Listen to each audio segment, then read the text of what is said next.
Halo semuanya, perkenalkan nama saya Patricia Simatupang. Saya dari kelas PSPK 2021E. Di sini saya membuat video mengenai hidrolisis mentega untuk memenuhi mata kuliah praktikum biomolekuler yang dibimbing oleh asisten laboratorium Bang Theo Janferi Haloho dan Kak Fuatinda. Selamat menyaksikan video ini ya. It's hard to understand me, but I keep my own boundaries. Why won't they do the same? I'm tired of being the nice guy. I know I shouldn't be the one complaining right now. I'm the one who did this to myself. I hope you know that. Alat dan bahan pada praktikum ini yang digunakan adalah yang pertama gelas beker, yang kedua corong kaca, yang ketiga tabung reaksi, yang keempat pipet tetes, yang kelima kaca arloji, yang keenam kertas lakmus, ketujuh sudip, dan yang kedelapan batang pengaduk. Sedangkan untuk bahan yaitu yang pertama NaOH, yang kedua CaCl2, yang ketiga H2O, dan yang keempat adalah mentega.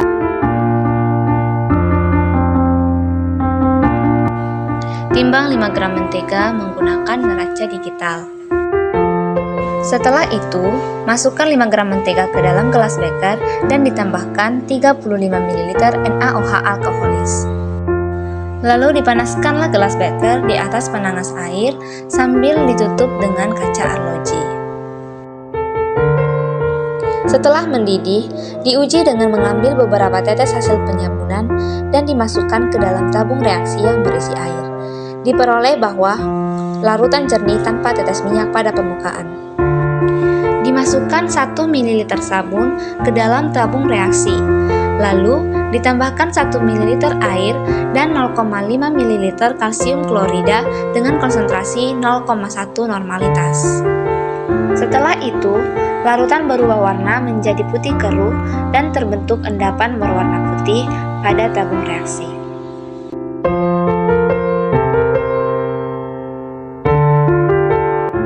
Berdasarkan video tersebut, maka diperoleh hasil sebagai berikut. Nah, sabun merupakan garam-garam asam lemak, hasil hidrolisis asam lemak dengan basa. Nah, jadi senyawa yang disebut dengan sabun itu adalah hasil reaksi saponifikasi, yaitu disebut sebagai natrium palmitat. Nah, jadi sabun ini merupakan hasil reaksi hidrolisis trigliserida pada suasana basa, yaitu pada suasana NaOH. Trigliserida jika terhidrolisis pada suasana basa akan menghasilkan gliserol dan garam asam lemak. Garam asam lemak inilah yang disebut sebagai sabun. Proses saponifikasi atau penyabunan itu dapat diuji kesempurnaannya dengan cara mengambil beberapa tetes larutan sabun dan dimasukkan ke dalam tabung reaksi yang berisi air. Nah, jika terdapat tetesan minyak pada permukaan air, maka proses penyabunan tidak berhasil. Dan jika tidak ada tetesan minyak, maka dapat dikatakan bahwa proses saponifikasi itu berhasil. Salah satu ciri dari sabun itu adalah menghasilkan buih atau busa. Tetapi, buih atau busa yang dimaksud di sini adalah bukan buih atau busa yang sembarangan.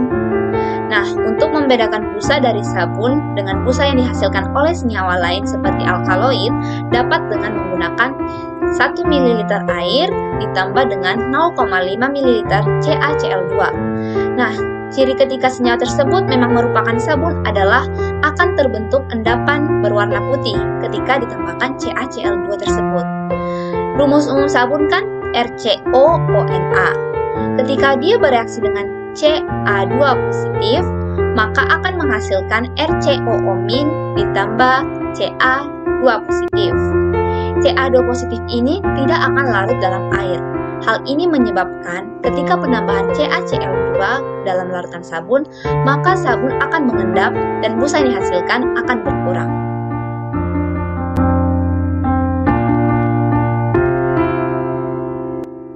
Rumus umum dari sabun adalah RCOONA.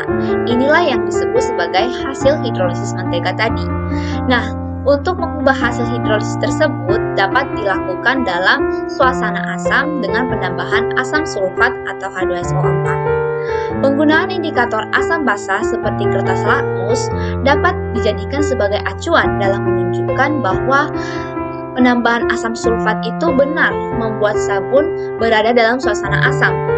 Nah, ketika sabun telah berada dalam suasana asam, maka kertas lakmus biru akan berubah menjadi merah. Nah, selanjutnya ketika sabun telah berada dalam suasana asam, maka ion Na positif dari rumus umum RCOONa akan digantikan oleh ion H positif yang berasal dari H2SO4, sehingga dihasilkanlah RCOOH yang merupakan asam lemak bebas. Dengan kata lain, penambahan H2SO4 pada sabun akan menghasilkan asam lemak bebas. Benar atau tidaknya terbentuk asam lemak bebas? Setelah penambahan H2SO4 dapat ditandai dengan munculnya aroma atau bau dari asam butirat dan asam lemak lainnya. Muncul bau ini karena mentega mengandung asam-asam lemak yang mudah menguap atau yang disebut sebagai volatil, contohnya seperti asam butirat. Sekian video yang dapat saya tampilkan, semoga video tersebut dapat bermanfaat buat kita semuanya. Atas perhatiannya, saya ucapkan terima kasih.